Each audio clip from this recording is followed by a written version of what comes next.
ओम गणेशाय नमः। शनि प्रदोष व्रत की कथा जो है वो इस प्रकार है। फागुन शुक्ल पक्ष की त्रयोदशी को शनिवार होने के कारण इस दिन शनि प्रदोष रखा जाएगा और त्रयोदशी तिथि का आरंभ 4 मार्च सुबह 10:13 पर शुरू होगा और तिथि का समापन 5 मार्च को दोपहर को 12 बजे से लेकर 3 मिनट तक होगा।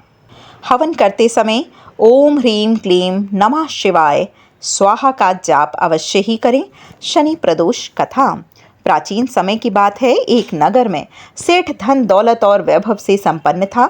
वह अत्यंत ही दयालु था। उसका किसी से कभी कोई भी खाली हाथ नहीं लौटता था। वह सभी को जी भरकर दान दक्षिणा दान में देता था।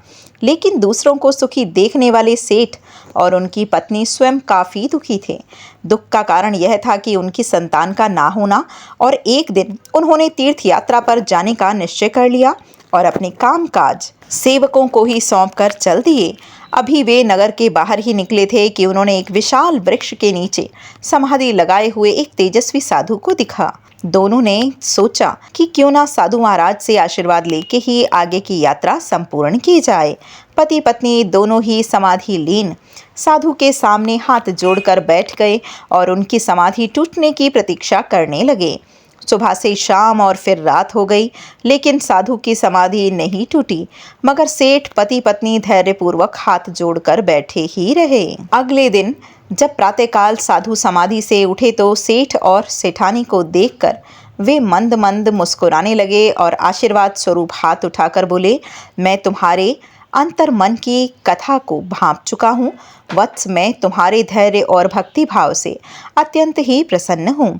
साधु ने संतान प्राप्ति के लिए उन्हें शनि प्रदोष व्रत करने की विधि समझाई। तीर्थ यात्रा के बाद दोनों घर वापस लौटे और नियम पूर्वक शनि प्रदोष करने लगे।